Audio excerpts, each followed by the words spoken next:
writing a musical. Yeah. How was that for you? Because you've got to wait for someone like Jake Shears to, no doubt Jake's one of the best writers, and Elton John, you're kind of waiting for that bit of it. Was it quite frustrating, or did you kind of understand patience?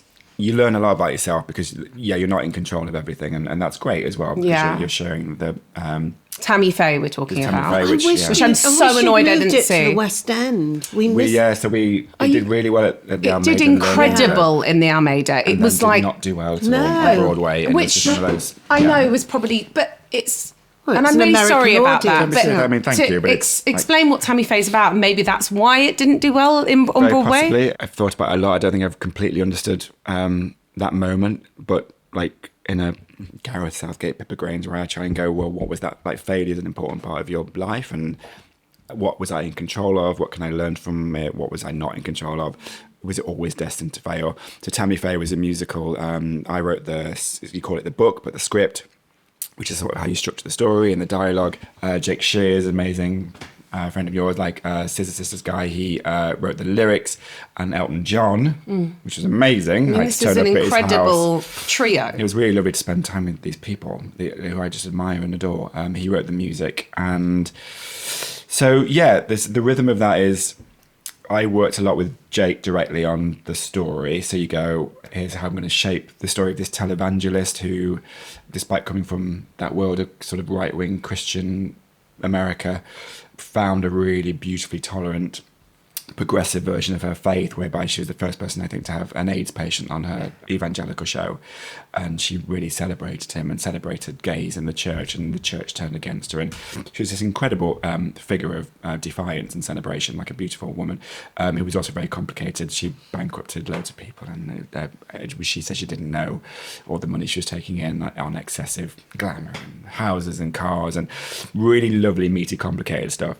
Ripe for a musical, and it's also Elton's world, like that gospel stuff. So it just felt great. So I would work on the story and how I would shape it. You would say, I'd say to Jake, here, I think is the next scene. So what's the song? What is a song? What's my work? What's your work? He'd write lyrics. I'd go back and forth. It was great, really collaborative. And then you get an email from Elton, who's then written the music, and you click it, and it's the feeling. When you know you're like maybe the second or third person hearing a new Elton John song in the world, I just absolutely loved it. So it was different, and you have to really leave your ego at the door. Like, basically no one gives a shit about the book writer. People come to music for the songs. And so what you're in the service of is that, and it's kind of really pure. Yeah, they come for the story. They do, but I don't think they think of it in those terms, and rightly so. You just go, I'm here to serve this story and to serve this music.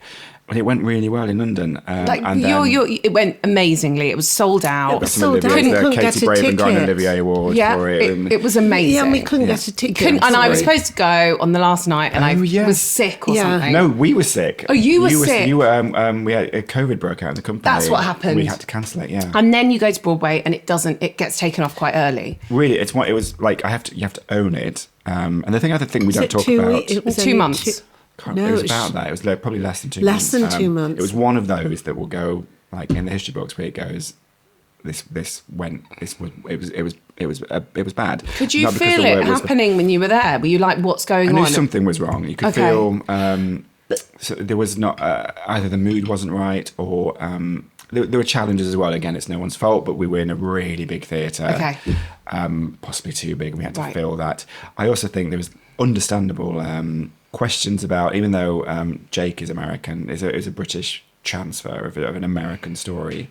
It was a very difficult moment in America at that time. It was we opened during the election in 2024, the second election of Trump.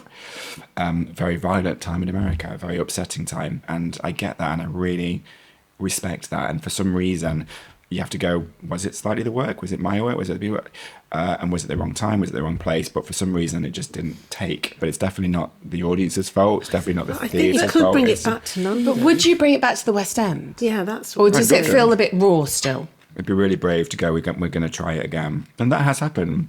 Shows have failed and then come back and been brilliant. Didn't Marilyn... Les Mis got the worst reviews. Oh, really? It really died in its first run in Stratford. 1 star, 2 stars, and it's been running for 20 years, so you can learn from it. And Merrily We Roll Along, I think, didn't really do what it did. Yeah. It's Sondheim, isn't it? And then it's just had this huge moment on Broadway with Jonathan Groff and Daniel Radcliffe, and now they're making it into a movie and with Richard Linklater. So I would like you to bring it to the West End. Well, but also, you could take it back to the Almeida for a second run and then move it on slowly. I think the work that Jake and Elton did, I think is really beautiful, and that's what of all the many complicated feelings you have when you have something that doesn't work, and like the thing I don't think we're ever comfortable talking about, like, is humiliation. I was embarrassed. I was like really embarrassed. Were you? Yeah. You like want Do you know people what I to think? be, I think, fuck off. What No, do you it's know? easy for you to say, Mum, but your name isn't the one on the in the lights. But I think I would have. And you feel responsible for a cast, and you feel. God, it's really hard if you're in that world as an actor. People had their first Broadway job, they moved to New York. I felt for the company really, really heartbreaking. And of course, you go, what could I have done if I'd have fixed that? If I'd have done that? And I know there's not much I could have done, but you do. Yeah, you feel the public embarrassment of it, because of course you want people to think you're good at your job and what you're doing.